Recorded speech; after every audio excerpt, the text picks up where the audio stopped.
Event number 5 جو سب سے زیادہ وائرل ہوا اور ملینز میں اس کی ویورشپ گئی کئی پلیٹ فارمز کے اوپر، وہ ہماری ایک سسٹر تھی کے پی سے تعلق رکھنے والی، پٹھان لکی مروت علاقے سے.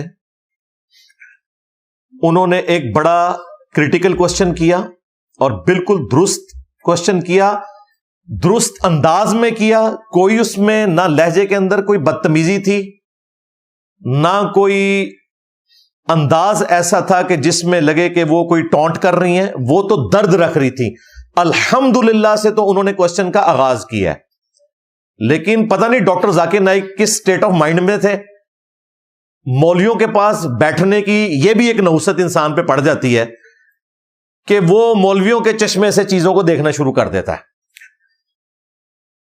یہ 2 سوال ایسے ہیں جو مسلمانوں کے گلے کا کانٹا ہے، اور یہ مشکل ترین سوال ہے. یہ ذہن میں رکھیے گا، ڈاکٹر ذاکر نائک جن ٹاپکس کو ایڈریس کر رہے ہیں نا، یہ کوئی مشکل سوال نہیں ہے. مسئلہ تقدیر کو ڈسکس کر لینا، توحید کے حوالے سے ڈسکشن، ٹرینٹی کا عقیدہ، جیزس کرائسٹ سے متعلق گفتگو. اور بھائی یہ صدیوں سے مسلمان کر رہے ہیں، یہ نئے ٹاپکس ہے ہی نہیں ہیں، یہ پرانے ٹاپکس ہیں.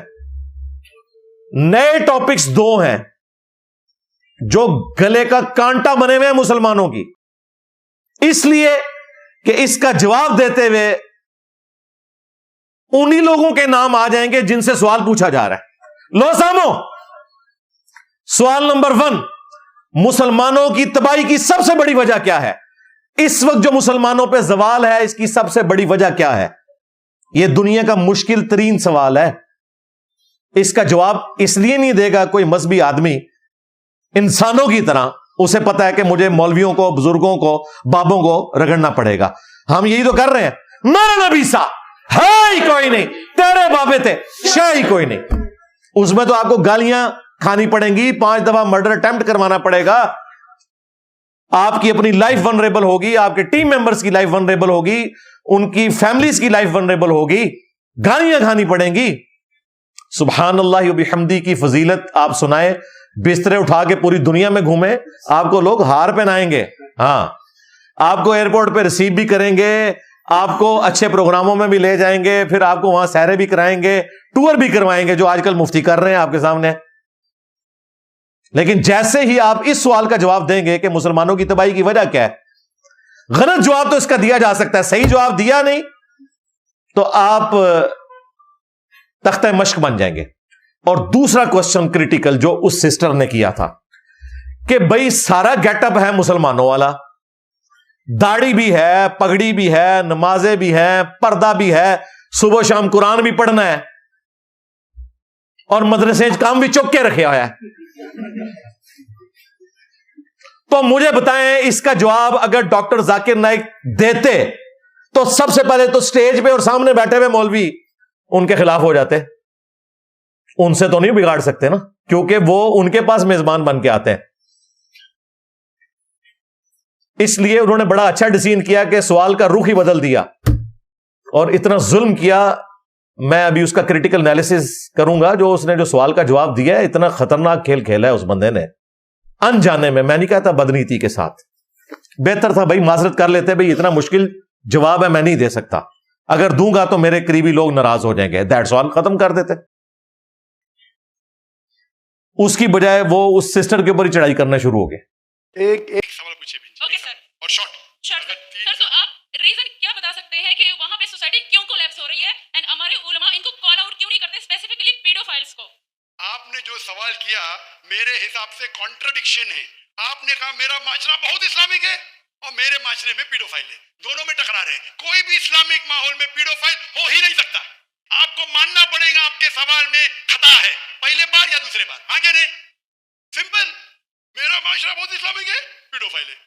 پیڈوفائل مطلب بچوں کے ساتھ زنا کرنا. اسی لیے کبھی بھی کسی پہ الزام لگانے کے پہلے 10 بار سوچو. اگر یہ آپ اللہ کے دربار میں سوال کریں گے آپ تو پھنس جائیں گے میرے بہن.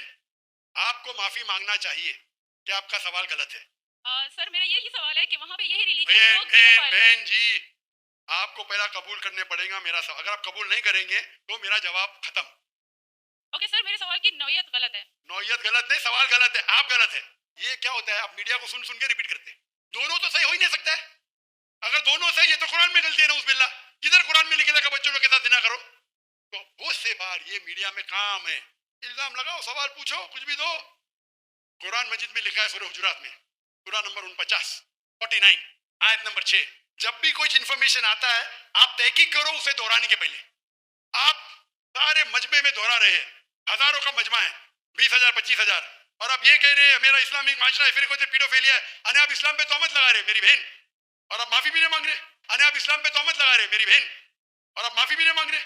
انے آپ اسلام پہ تہمت لگا رہے میری بہن, اور آپ معافی بھی نہیں مانگ رہے.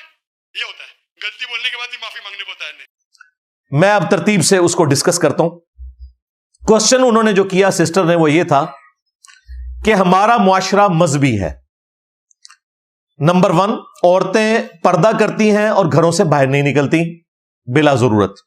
نمبر 2, مرد نمازوں میں پابندی کرتے ہیں. نمبر 3, شب جمعہ اور تبلیغی جماعت میں بھی ریگولرلی جاتے ہیں. نمبر 4, اوور آل کنڈکٹ اسلامی ہے, یعنی داڑھی پگڑی یہ سب کچھ ہے. اب مجھے بتائیں اسلام یہی ہوتا ہے نا؟ اس کی بجائے آپ یہ کہیں گے کہ جی یہ بظاہر اسلام ہے. تو بھائی میرا یہ چیلنج ہے ڈاکٹر ذاکر نائک کے لیے بھی, سٹیج میں بیٹھے ہوئے سارے مولویوں کے لیے بھی, کہ چلو یہ تو ہو گیا بظاہر اسلام, تم بتاؤ اصلی اسلام کدھر ہے؟ لو سامو, ہاں اصلی اسلام جامعہ اشرفیہ کے اندر موجود ہے, یا مفتی عزیز صاحب کی بیٹھک کے اندر اسلام موجود ہے, یا مدرسہ دیوبند میں موجود ہے جہاں پہ قاسم نانوتوی صاحب کو رشید احمد گنگوئی نے پبلکلی 16-17 سال کے بچوں کے سامنے چارپائی پہ لٹا کے لاڑیاں کرنی شروع کر دی. میاں لوگ کیا کہیں گے؟ او بھائی اسلام یہی ہے نا. جب غیر مسلم دیکھے گا یا ایک مسلمان بھی دیکھے گا اسلام کیا وہ دیکھتا ہے کہ عورتیں پردہ کر رہی ہیں, مسلمان نماز پڑھ رہے ہیں, داڑھی رکھی ہوئی ہے, پگڑی رکھی ہوئی ہے, حافظ قرآن ہے, مدرسے میں جاتے ہیں. یہ کون سی چلاکی ہے کہ جی اس طرح تو اسلام نہیں ہوتا؟ اور کیا ہوتا ہے اسلام؟ بھائی یہی اسلام ہوتا ہے. اب وہ تزکیہ کے پوائنٹ آف ویو سے اگر یہ سارے فراڈیے جنہوں نے اسلام کا لبادہ اوڑا ہوا ہے, اسلام کا جنازہ نکال رہے ہیں, تو انہیں کرٹیسائز کرو نا. سوال پوچھنے والے کو کیوں تم تختہ مشق بنا رہے ہو؟ بالکل غلط کیا. اپنی غلطیوں کو چھپانے کے لیے سوال کا رخ ہی موڑ دیا. اور جو لوگ وکالت کر رہے ہیں وہ کہہ رہے ہیں ان کو سمجھ لگی, اور سمجھ انساری ہے بھائی, انہوں نے سمجھ لگی ہے کہ میں جواب دیتا تو بڑھنا کیا ہے میرے نال. انہوں نے سوال ریپیٹ بھی کیا ہے. اچھا چلو سمجھ نہیں لگی اور بعد میں سمجھ لگ بھی گئی اور معافی بھی منگوا لی, اس کے بعد تو جواب دیتا. جواب کوئی نہیں دیا ڈاکٹر ذاکر نائک نے آج تک. ڈاکٹر صاحب آپ کے اوپر ادھار ہے, آپ نے اس بات کا جواب دینا ہے کہ یہ سارے مولوی جنہوں نے دین کے لبادے اوڑے ہوئے ہیں یہ اتنے غیر اسلامی کیوں ہیں, اور جس کو آپ اسلامی کہہ رہے ہیں وہ دنیا کے کس کونے میں اسلام پایا جاتا ہے. اگر افغانستان کی مثال دو گے نا تو میں بتاؤں گا کہ افغانستان کے گورنروں کی ویڈیوز نکلی ہوئی ہیں اپنے لڑکوں کے ساتھ منہ کالا کرنے کی, اس وقت کے جو گورنر ہیں. چھوڑ دو, کیا بات کرتے ہو؟ اصل میں یہ لوگ مجرم ہیں اور ان کو کوئی ننگا نہیں کر سکتا. سیدھی سی بات ہے. ہماری طرح کون بے وقوف ہوگا دنیاوی طور پہ کہ ہر بندے سے ہی بگاڑ کے رکھے؟ انہوں نے کہیں نہ کہیں بنا کے رکھی ہونی ہے, اسی لیے تو دیکھیں نا لوگ دعوتیں بھی کرتے ہیں. آج جو شیعہ اور بریلوی کر رہے ہیں نا ڈاکٹر ذاکر نائک کے ساتھ, اس سے زیادہ کرنی تھی دیوبندیوں اور اہل حدیثوں نے اگر یہ صحیح بات کرتا. پھر بادشاہی مسجد میں کس نے جا کے اس کا لیکچر سننا تھا جب سارے فرقوں سے بگاڑ لینی تھی؟ ہمارے اسٹوڈنٹس ہی بیٹھے ہونے تھے کیونکہ ہم نے تو کہا بھائی سب کو سنو. میں نے تو شروع میں ویڈیو ریکارڈ کروائی تھی کہ جہاں جہاں ان کے پروگرام ہیں, ابھی بھی میں کہہ رہا ہوں آپ اٹینڈ کریں. میری تو مجبوری ہے, میں خود بھی چاہتا, میں تو سیکورٹی ایشوز کی وجہ سے نہیں نکلتا, وہ بات اپنی جگہ. لیکن یہ مسئلہ مس ہینڈل کیا, یہ کوشچن کا آنسر ہی بڑا مشکل تھا.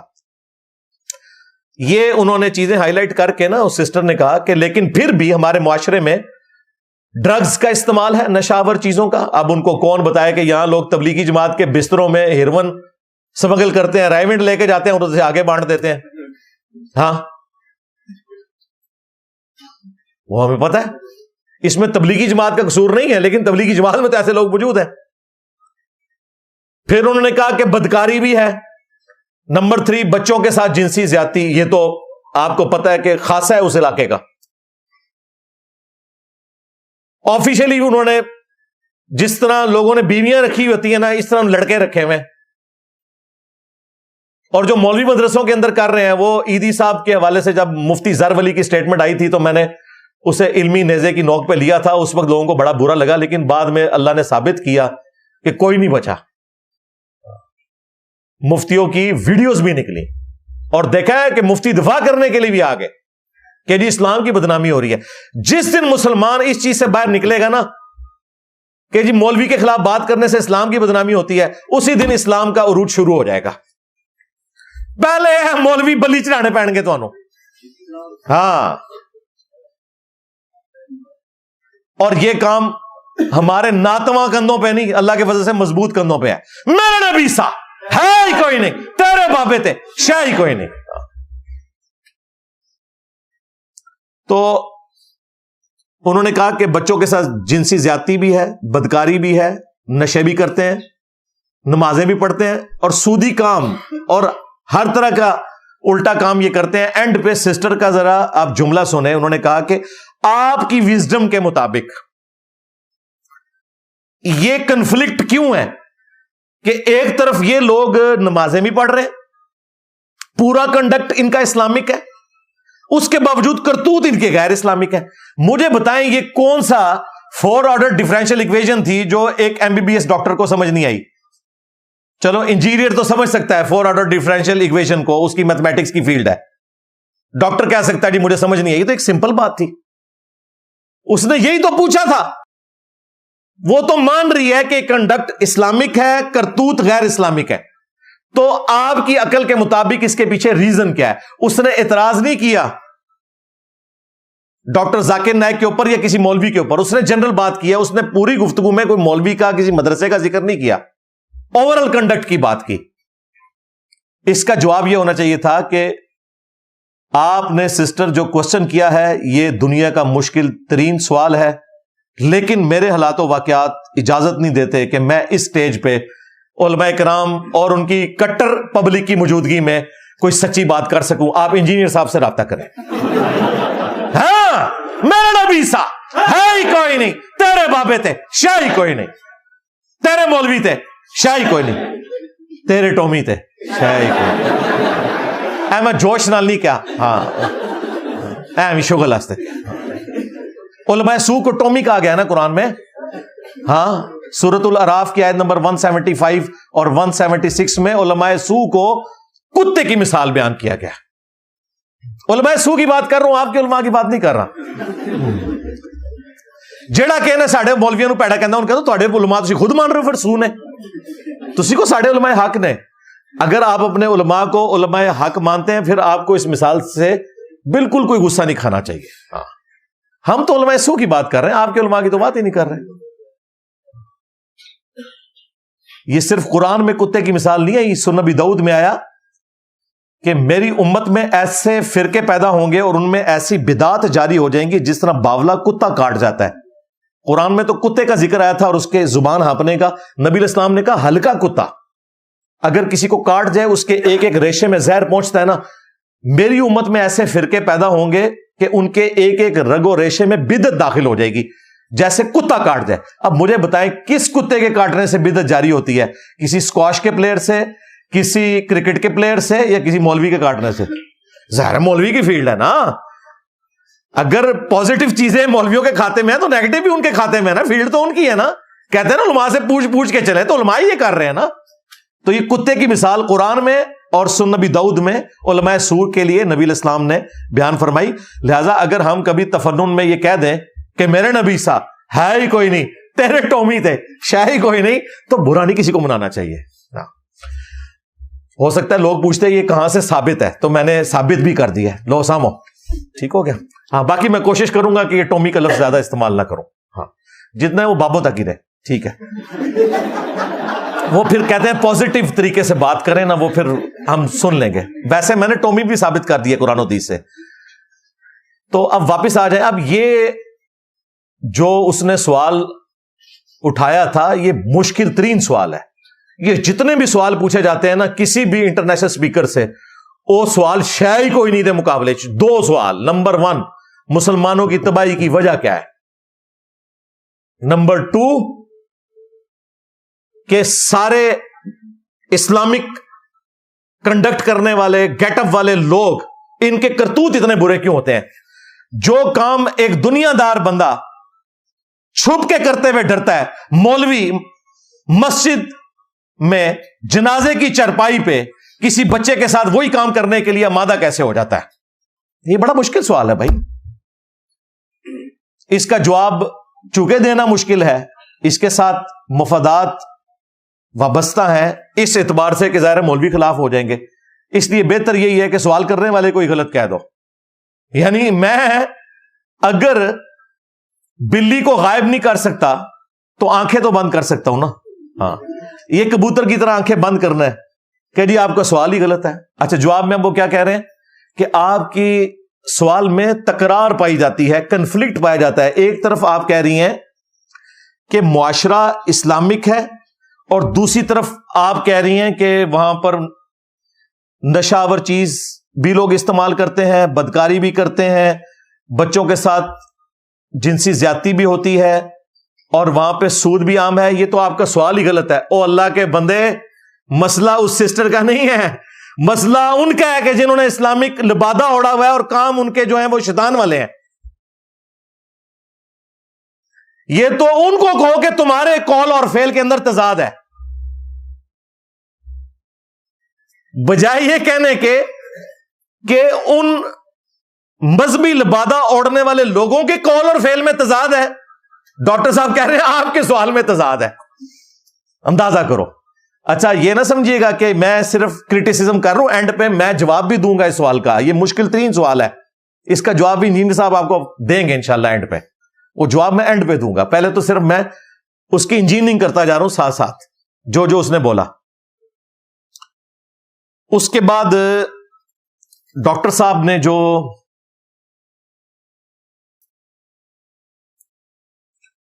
جملہ بولا، انہوں نے کہا کہ سسٹر آپ اپنے سوال کے اوپر غور کریں، آپ کو کم از کم 10 بار سوچنا چاہیے تھا کہ آپ یہ کیا سوال کر رہی ہیں، آپ اللہ کو کیا جواب دیں گی۔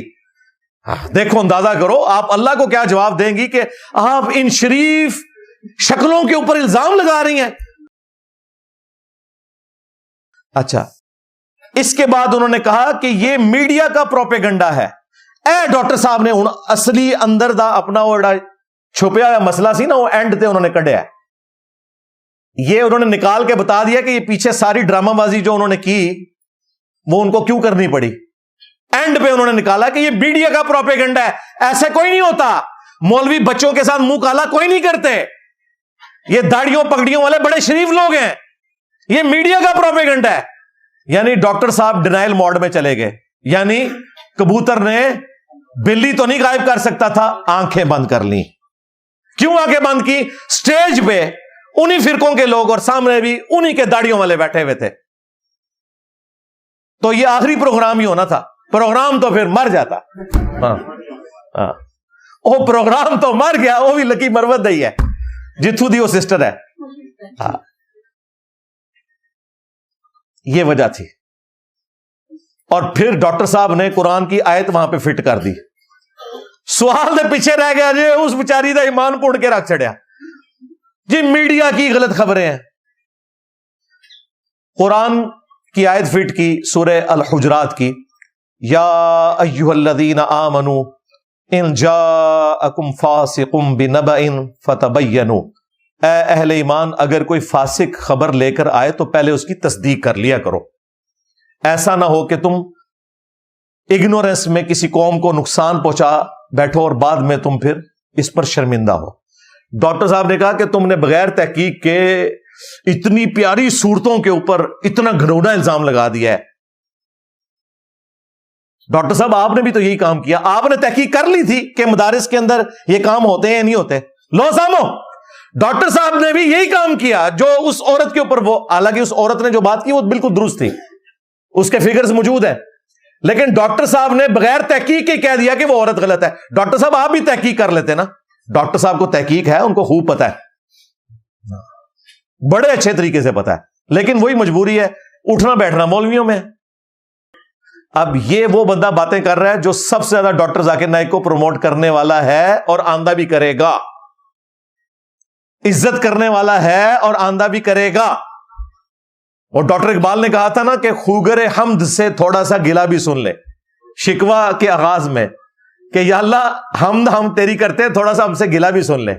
تو ڈاکٹر ذاکر نائک کو بھی ہم پروموٹ کرتے ہیں، لیکن یہ گلا بھی سن لیں اور اپنی اصلاح کریں۔ اینڈ پہ جو خطرناک جملہ بولا ہے نا،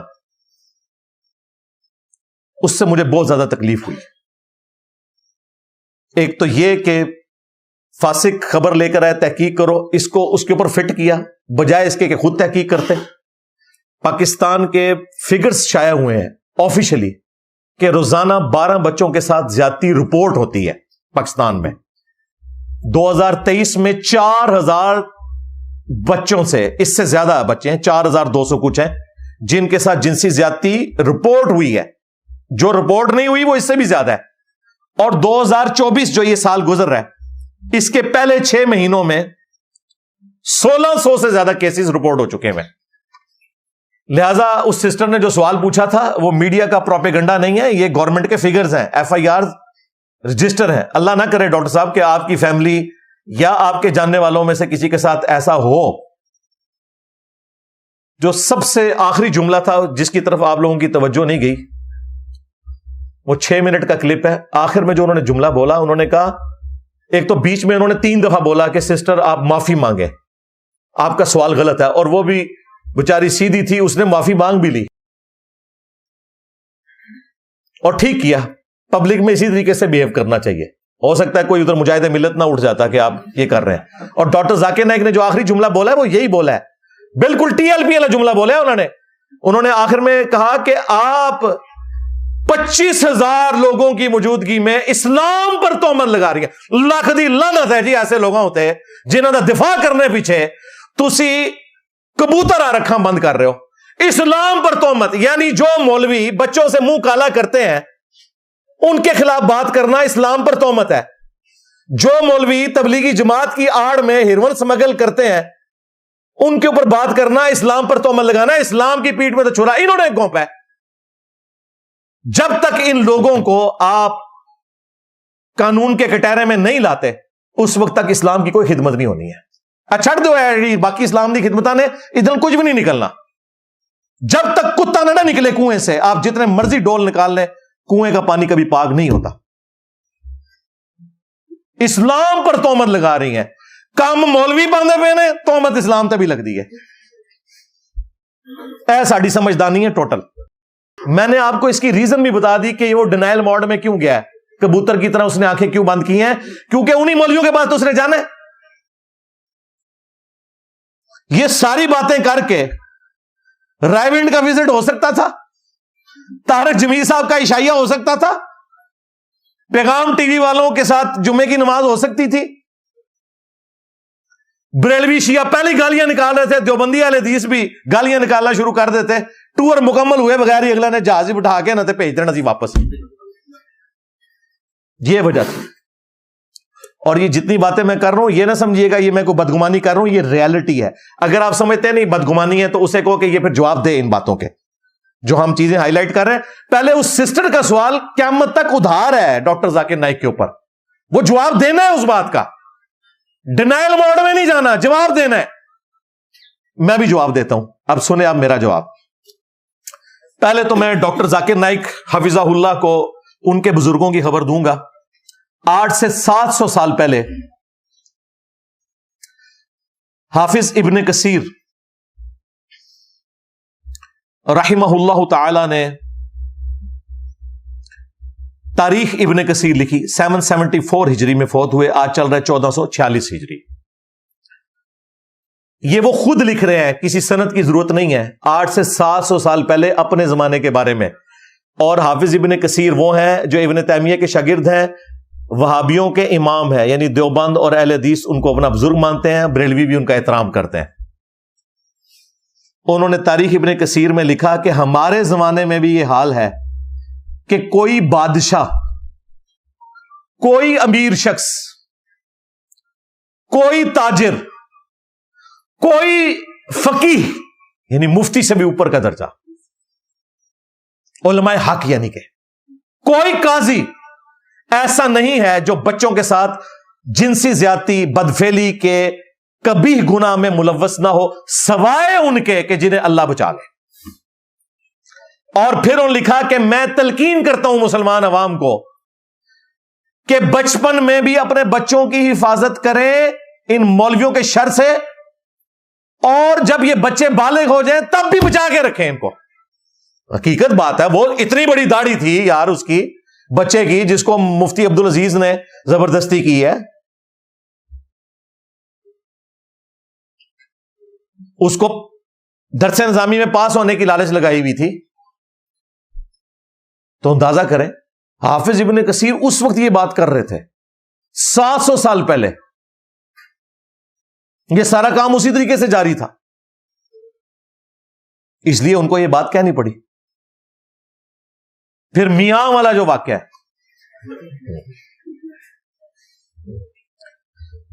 اشرف علی تھانوی صاحب بےچارے 16-17 سال کے تھے جب یہ واقعہ ہوا، پتہ نہیں ان کی مظلوم آنکھوں کے سامنے ہی ہوا۔ یہ دیوبند کے مدرسے میں یا کسی اور مدرسے میں کوئی سالانہ جلسہ تھا، اور نقل کون کر رہا ہے؟ حکیم الامت اشرف تھانوی صاحب، اور کتاب کا نام ہے ارواح ثلاثہ، حکایات اولیاء، اللہ کے اولیاء کی حکایتیں۔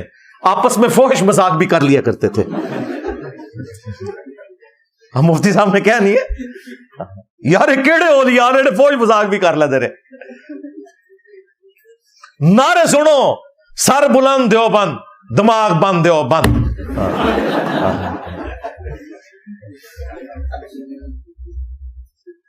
قاسم نوتوی نے مدرسہ دیوبند بنایا ہے، اور رشید احمد گنگوئی صاحب نے، وہ چونکہ چھوٹی عمر میں ہی فوت ہو گئے 47 سال کی عمر میں، بعد میں انہوں نے اس مدرسے کا سلسلہ چلایا۔ تو ایک جلسے کے موقع کے اوپر قاسم نوتوی صاحب کو رشید احمد گنگوئی صاحب نے پبلکلی 16-17 سال کے بچوں کی موجودگی میں ان کی روحانی تربیت کے لیے چارپائی پہ لٹایا، اور الفاظ ہیں عاشق صادق کی طرح ان کے سینے پہ ہاتھ رکھا اور کروٹ ان کی طرف کی، جیسے کوئی عاشق صادق کرتا ہے۔ یہ ذرا الفاظ ذرا آپ نے غور کرنے، عاشق صادق، اور یہ عاشق صادق کا وہی مطلب ہے جو آپ سمجھ رہے ہیں، کیونکہ قاسم نوتوی نے کہا میاں کیا کر رہے ہو، لوگ کیا کہیں گے؟ ان کا لوگوں کو کہنے دو دیوبند دماغ بند۔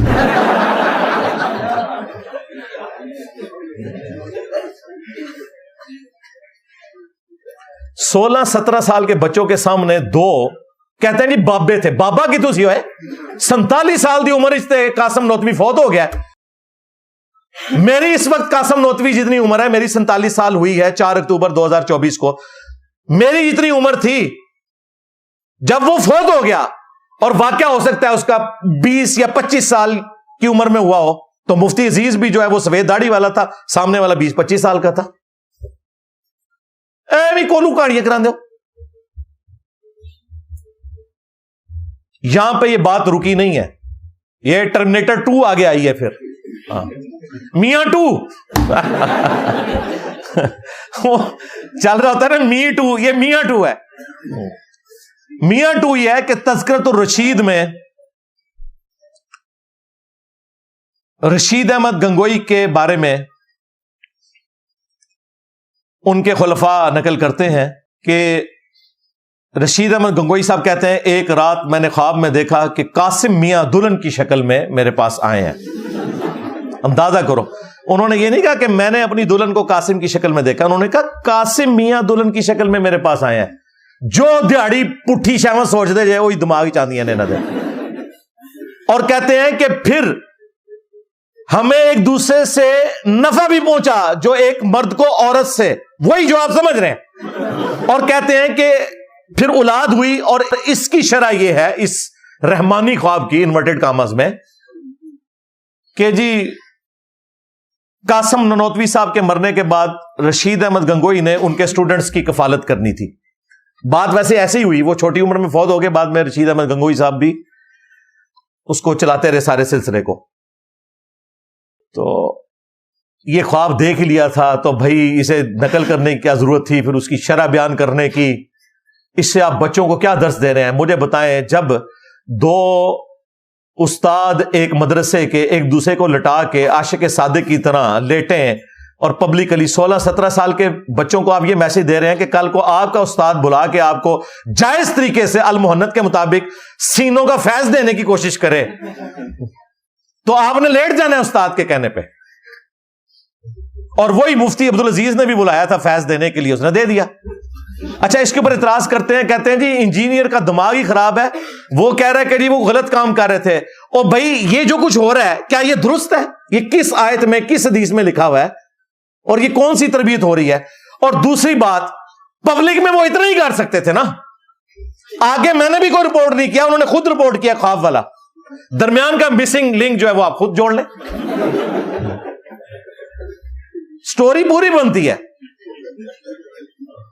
چلے آپ جو درمیان والی ہے اس کو نکال بھی دیں، شروع اور آخر والی کوئی یہ گوارا کرے گا ایسے مدرسے میں آپ اپنے بچوں کو داخل کرائیں جہاں کے بزرگان دین یہ حرکتیں کر رہے ہیں؟ اب مجھے بتائیں، جن کے بزرگان دین یہ حرکتیں کر رہے ہیں ان کے سامنے بیٹھ کے آپ نے پھر سسٹر کو یہی کہنا ہے نا کہ سسٹر آپ کا سوال ہی غلط ہے. یہ کیسے ہو سکتا ہے کہ اسلامک معاشرہ ہو اور وہاں یہ ہو؟ جی ایسے ہو سکتا ہے کہ دیوبند بھی اسلامک ہے اور وہاں یہ سارا کچھ ہوتا ہے اور آج تک لیگیسی ٹرانسفر ہے. حافظ ابن کثیر کو تو کسی نے نہیں کہا کہ حضرت یہ کیسے ہو سکتا ہے کہ فقیہ ہو اور یہ کام کرتا ہو. جی حافظ ابن کثیر نے لکھا ہے، اور حافظ ابن کثیر انجینئر صاحب کی ویڈیوز دیکھ کے متاثر نہیں ہوئے تھے، وہ 700 سال پہلے ہیں. اور پھر چھوڑ دیں یار، مجھے تو حاجی عبد الوہاب صاحب نے رائے ونڈ میں ان جماعتوں کے اوپر پابندی لگا دی تھی، ایسے بچوں کو جو لے کے جاتی ہیں جو ٹین ایجرز ہیں، جب تک کہ ان کے بڑے بھائی یا والد اس جماعت میں نہ ہو، وہ کہتے تھے بچوں کو جماعت میں نہیں لے کے جانا. اتنے واقعات رپورٹ ہو رہے تھے. تو حاجی عبد الوہاب صاحب کے دماغ میں یہ کیڑا میں نے ڈالا تھا، بھائی انہیں ریئل ٹائم ڈیٹا مل رہا تھا کہ تبلیغی جماعت میں یہ سب کچھ ہو رہا ہے. ہماری لائف سٹوری میں آ کے لوگوں نے سٹوری سنائی ہے ماسک پہن کے کہ ہم بھی گئے تھے چلے میں، ہمارے ساتھ یہ ہوا. پھر تنگ آ کے انہوں نے حاجی عبد الوہاب صاحب نے، میں جو حضرات تبلیغی جماعت کا کام چلا رہے ہیں میں انہیں بالکل کرٹیسائز نہیں کر رہا، بڑے مخلص لوگ ہیں، لیکن کالی بھیڑیں موجود ہیں. جب تک آپ یہ نہیں مانیں گے نا کہ کالی بھیڑیں موجود ہیں، اس وقت تک آپ اصلاح نہیں اپنی کر سکتے. سلام ہے پھر جناب گورے کو انہوں نے سپاٹ لائٹ فلم بنا دی ہے. ویٹیکن سٹی آپ سمجھ لیں ان کا امام کب ہے؟ کرسچنز کا. ان کے جتنے پاپ ہیں، ان کے سارے جو کرتوت ہیں وہاں کی عورتوں کے ساتھ اور بچوں کے ساتھ انہوں نے پوری ویڈیو فلمز بنا دی ہیں ان کے اوپر. ان کے تو کوئی کرسچینٹی کے تشخص کو نقصان نہیں ہوا. یہاں مولویوں کے کرتوت کھولے کہتے ہیں اسلامی تشخص کو نقصان ہو رہا ہے. تشخص کو تو تمہارے مولوی نقصان پہنچا رہے ہیں جو منہ کالا کر رہے ہیں. جرم وہ کر رہے ہیں، ہم ذکر کر کے نقصان پہنچا رہے ہیں. جو نقصان پہنچا رہے ہیں وہ مظلوم ہے اور جو ہائی لائٹ کر رہے ہیں وہ ظالم ہے. تماشا لگایا ہوا ہے انہوں نے. اور یہ جو بدفعلی والا عمل ہے، قرآن حکیم میں بدکاری کی اتنی مذمت نہیں آئی جتنی قوم لوط والے عمل کی مذمت آئی ہے. کم از کم 8 جگہ کے اوپر قرآن میں اسے ایڈریس کیا گیا ہے جو قوم لوط کا واقعہ ہے. ان میں بھی جو سورہ ہود ہے، سورۃ الحجر ہے، اس میں تفصیل کے ساتھ اللہ تعالیٰ نے اس قوم پر جو عذاب بھیجا اس کا ذکر کیا. اور عذاب یہ ہے کہ بستی کو اٹھایا گیا، اس سے پہلے بستی کے جو لوگ تھے ہر ایک بندے کو اس کے حصے کا پتھر لگا اور پھر پوری بستی کو الٹ دیا گیا. اور یہی سزا ہے ایسا عمل کرنے والوں کے لیے. المصنف ابن ابی شیبہ میں موجود ہے. ابن عباس کہتے ہیں کہ بدفعلی کرنے والے شخص کو اس علاقے کی سب سے اونچی بلڈنگ سے نیچے گرایا جائے. اگر مر جائے تو ٹھیک ہے، نہ مرے زندہ بچ جائے تو پھر پتھر مار کے اسے ہلاک کر دیا جائے، کیونکہ اللہ تعالیٰ نے بھی یہی سزا دی تھی. اندازہ کریں کتنی سخت سزا ہے. جامعہ ترمذی میں حدیث موجود ہے، نبی علیہ السلام نے فرمایا فاعل اور مفعول دونوں کو قتل کر دو، اور یہ دونوں ملعون ہیں بشرطے کے بالرضا کر رہے ہیں. اگر زبردستی کسی کے ساتھ ہوا ہے نا تو صرف پھر کرنے والے کو قتل کیا جائے گا، جو مظلوم ہے اس کے اوپر کوئی حد نہیں جاری ہوگی. کیا الفاظ ہیں کہ فاعل اور مفعول دونوں کو قتل کرو، اور یہ دونوں ملعون ہے، اللہ کی لعنت ہے ان پہ. اور لعنت اس لیول کی ہے کہ جامع ترمذی میں یہ حدیث موجود ہے کہ قیامت کے دن جو لوگ قوم لوط کا عمل کرتے ہیں، خواہ وہ کسی مرد کے ساتھ کریں یا عورت کے ساتھ کریں، وہاں بھی حرام ہے یہ والا عمل.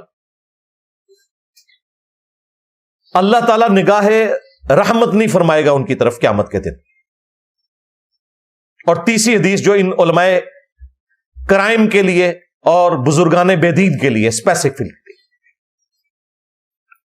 وہ جامع ترمذی میں حدیث ہے کہ مجھے اپنی امت سے سب سے زیادہ جس گناہ کا خدشہ ہے وہ یہ مرد کی مرد کے ساتھ بدفعلی ہے. ہاں، اس کی پروفیسی موجود ہے جامع ترمذی کے اندر. لہذا اس سسٹر کو ہم اینڈ پہ سلوٹ کرتے ہیں ان کی دلیری کے اوپر. بالکل صحیح سوال کیا، اور دنیا کا مشکل ترین سوال کیا. یہ دو سوال دنیا کے مشکل ترین سوال ہیں. نمبر 1 مسلمانوں کی تباہی کی وجہ کیا ہے، اور نمبر 2 مسلمان جنہوں نے مذہبی لبادہ اوڑا ہوا ہے یہ سب سے زیادہ غیر مذہبی کیوں ہے اپنی نجی زندگی کے اندر. دوسرا سوال اس سسٹر نے کیا، کمال کا سوال تھا، اس سوال میں کوئی غلطی نہیں تھی، اور آپ سے معافی منگوائی گئی جو نہیں بنتی تھی. میں اس ذمہ دار پلیٹ فارم سے اپنی اس سسٹر سے معافی مانگتا ہوں کہ آپ سے جو معافی منگوائی گئی وہ غلط تھی. ہم شرمندہ ہیں کہ ہمارا ایک سپیکر آپ کے سوال کا جواب نہیں دے سکا، صرف اس وجہ سے کہ وہاں سارے مولوی بیٹھے ہوئے تھے. اگر آپ سمجھتے ہیں یہ وجہ نہیں تو آپ جواب دے لیں. چلو لے آئے فیکٹس اینڈ فگر کہ یہ دیکھیں جی بڑا شفاف قسم کا کردار ہے ہمارے یہ ان لوگوں کا. یہ تھریٹیکل باتیں ہیں کہ جی وہ اوریجنل تو اسلامک معاشرہ وہ ہوگا جہاں پہ یہ کام نہ ہوتے ہوں. وہ دسو نا کتنے جے، کیڑے مدرسے جے، کیڑی گلی بیچ جے، بتاتے بھی کوئی نہیں اور تھریٹیکل بات کر کے سائڈ پہ ہو جاتے ہیں. یہی تو آپ سے پوچھا جا رہا ہے کہ پھر وہ کدھر ہے، صحیح والے دس دو کتنے نے، جعلی تے سی تو سارے دستے جے، صحیح بھی دسو. صحیح ہے ہی کوئی نہیں بتائے، صحیح جعلی نکل آئے تھے. عام لوگ تو پھر بھی ڈرتے ہیں، یہ لوگ نہیں ڈرتے. اسی لیے اللہ تعالیٰ نے قرآن میں فرمایا یا ایھا الذین آمنوا لما تقولون ما لا تفعلون، اے اہل ایمان وہ کیوں کہتے ہو جو کرتے نہیں. یہ اس سسٹر کے لیے جواب میں دے رہا ہوں، یہ سارے جواب میں اس کے لیے دے رہا ہوں جو اس کو اس وقت دینے چاہیے تھے کہ سسٹر یہ منافقت ہے اس مذہبی طبقے کی کہ انہوں نے اپنی داڑھیوں اور پگڑیوں کے پیچھے اپنا کردار چھپایا ہوا ہے. اسلام کے لبادے میں یہ بھیڑی ہیں، ہم بھی آپ کے ساتھ ہیں، یہ بھیڑی ہیں.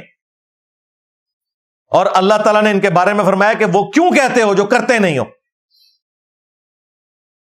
کبر مقتا عند اللہ، اللہ کے نزدیک یہ بہت بڑا جرم ہے، اللہ کی ناراضگی کا باعث ہے. ان تقولوا ما لا تفعلون، کہ تم وہ کہو جو خود نہیں کرتے ہو. کیسے لوگوں کو بھاشن دے رہے ہوتے ہیں نیکی کے، باتیں پردے کی کرنا اور خود آ کے بچوں کے ساتھ منہ کالے کرنا. یہ ان لوگوں کا کردار ہے. اسی لیے صحیح مسلم میں حدیث ہے اللہ تعالیٰ تمہاری شکلوں اور مال کو نہیں دیکھتا، دلوں اور اعمال کو دیکھتا ہے. اور مولویوں نے اور مذہبی طبقے نے شکلوں کے اندر پورا دین داخل کیا ہوا ہے. یہ کتنی نورانی شکل ہے جی، تکو نا جی. ظاہر ہے نہ کو مزدوری کرنی، چندے ہوتے پلنا، اے سی والے کمرے سے نکل کے اے سی والی مسجد میں اور وہاں سے نکل کے اے سی والی گاڑی میں، نور تے چڑھنا چمڑی ہوتے. کتنا نور ہے جی. اللہ تمہاری شکلوں اور مال کو نہیں دیکھتا. اور اللہ نے کیوں دیکھنا ہے؟ شکل تو اس نے خود بنائی ہے. شکل سے کیا فیصلہ ہوگا؟ مال تو وہ دیتا ہے، اس سے کیا فیصلہ ہوگا؟ دلوں اور اعمال کو دیکھتا ہے کہ کس کی نیت درست ہے اور اعمال بھی درست ہوں. یہ نہیں کہ شکل جو ہے مومنا اور کرتوت کافنا. شکل داڑیاں، پگڑیاں، تسبیاں اور کرتوت جو ہے نا بدکاریاں، رزق حرام.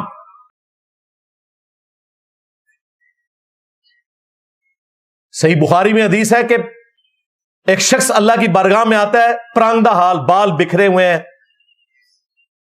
جس طرح کوئی مسافر آتا ہے، یعنی سفر کے آثار ہیں اس پہ، اور وہ ہاتھ لمبے کر کے دعا کرتا ہے یا رب اے میرے رب. یعنی ایسی حالت ہے کہ لوگوں کو بھی اس پہ ترس آ جائے, لیکن وہ اس حال میں اللہ کے حضور دعا کر رہا ہوتا ہے کہ اس کا رزق حرام کا ہے, اس کا لباس حرام کا ہے جو اس نے پہنا ہوا ہے. اللہ ایسے کی دعا کیوں کر قبول کرے؟ اب اندازہ کریں آپ کہ رزق حرام اتنی سینسٹیو چیز ہے کہ ایک شخص کا حال ایسا ہے کہ لوگ اس پہ ترس کھائیں, اس کے باوجود اللہ تعالیٰ اس پہ ترس نہیں فرماتا. چاہے اس نے جس طرح کا مرضی لباس اور گیٹ اپ اڈاپٹ کیا ہوا ہے, داڑھی ہے, پگڑی ہے, تسبیح ہے, رو رو کے وہ ایکٹنگ کر کے دعائیں کر رہا ہے, لیکن رزق اس کا حرام ہے. تو اب مجھے بتائیں, یہ جو اس طریقے سے دین کے نام کے اوپر چندے ہتھیا کے ڈکلیئر تنخواہیں اپنی 25,000 اور خرچہ روز کا 25,000 کر رہے ہیں چندوں میں سے کھا کے, یہ اللہ کو کیا جواب دیں گے؟ اور حقوق العباد کے معاملے میں تو آپ چھوڑ دیں, یہ سارا کچھ انہوں نے جو گیٹ اپ اڈاپٹ کیا ہوتا ہے نا مذہبی, وہ سمجھتے ہیں کہ ہم اللہ کے حق پورے کر رہے ہیں, حقوق العباد تو ویسے ہی معاف ہو جانے ہیں. حالانکہ معاملہ اس کے الٹ ہے. صحیح مسلم میں حدیث موجود ہے, جانتے ہو مفلس کون ہے؟ صحابہ کرام سے نبی علیہ السلام نے پوچھا. صحابہ نے کہا یا رسول اللہ ہم تو اسی کو مفلس سمجھتے ہیں جس کے پاس دنیا کا مال و متاع نہ ہو. آپ نے فرمایا میری امت کا مفلس وہ ہے جو قیامت کے دن پہاڑوں کے برابر نماز, روزہ, حج, زکات, نیکیاں لے کر آیا, لیکن اس حال میں کہ دنیا میں کسی کو مارا, کسی کو پیٹا, کسی کا خون بہایا, کسی کو ذہنی اذیت دی. وہ سب کے سب لوگ قیامت کے دن اللہ کے حضور حاضر ہوں گے اور کہیں گے یا اللہ آج ہم نے بدلہ لینا ہے اس داڑھی پگڑی والے سے, اس مفتی سے, ان بزرگان دین سے. اور وہ ایک ایک کر کے اس کی نیکیاں لیتے جائیں گے. کوئی قیامت کے دن تو بدلہ پھر نیکیوں کی شکل میں ہے. ابھی بھی کچھ لوگ باقی ہوں گے کہ جنہوں نے بدلہ لینا ہوگا, لیکن اس بندے کی نیکیاں ختم ہو جائیں گی. اللہ تعالیٰ فرمائے گا کہ اس کی نیکیاں تو ہوگی ختم, اب تمہارے گناہ میں اس کے کھاتے میں ڈالوں گا. گناہ کیے ان لوگوں نے ہوئے ہیں جو ان بزرگان دین کے پیچھے چل رہے تھے,